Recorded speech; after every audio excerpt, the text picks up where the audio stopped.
distant relative under close scrutiny. A small team of scientists at the Museum of Nairobi scans the skull of Homo erectus, an early human ancestor that used to roam East Africa hundreds of thousands of years ago. The lasers being used will help map out a three-dimensional image of the skull, so that a digital replica can be stored online. But the team doesn't intend to stop there.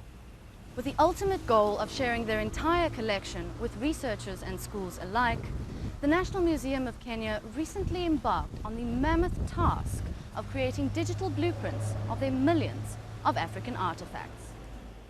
Once an item has been scanned and the information uploaded to the internet storage vault that's commonly called the cloud, a lower detail version is made available for schools to access for free, while professional researchers can opt for a high-resolution version at a fee. And while one of the project's founders says that making and selling of replicas is nothing new, progressing from casts of artifacts to putting the blueprints in the cloud widens the net for potential buyers. At present, we have casts that we sell through that are made from our casting department, and we hope that this, doing the 3D prints, will be able to add into that revenue stream for NMK.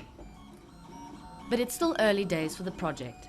Funding has been secured for the first phase, but researchers looking to buy a digital map of a prehistoric skull may need to wait a while. In the meantime, discussions around historical preservation and the role of these replicas has brought a pressing issue to the fore. Let's face it, we lose our heritage due to wars and earthquakes and tsunamis and terrorist attacks, acidic rains, just name it. Why are we putting at risk our originals when today we can make the exact replica without any difference? And we show the thing where people go to see it, it's not a lesser experience.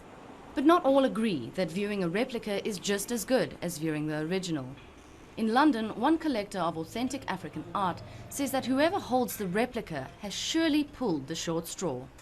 Some of the masterpieces of African art are purely masterpieces because of their presence, their sculptural element, many things like that. And I think really that type of thing would be next to impossible to reproduce. I think whoever was going to get the reproduction would be the one who would be sorely the loser.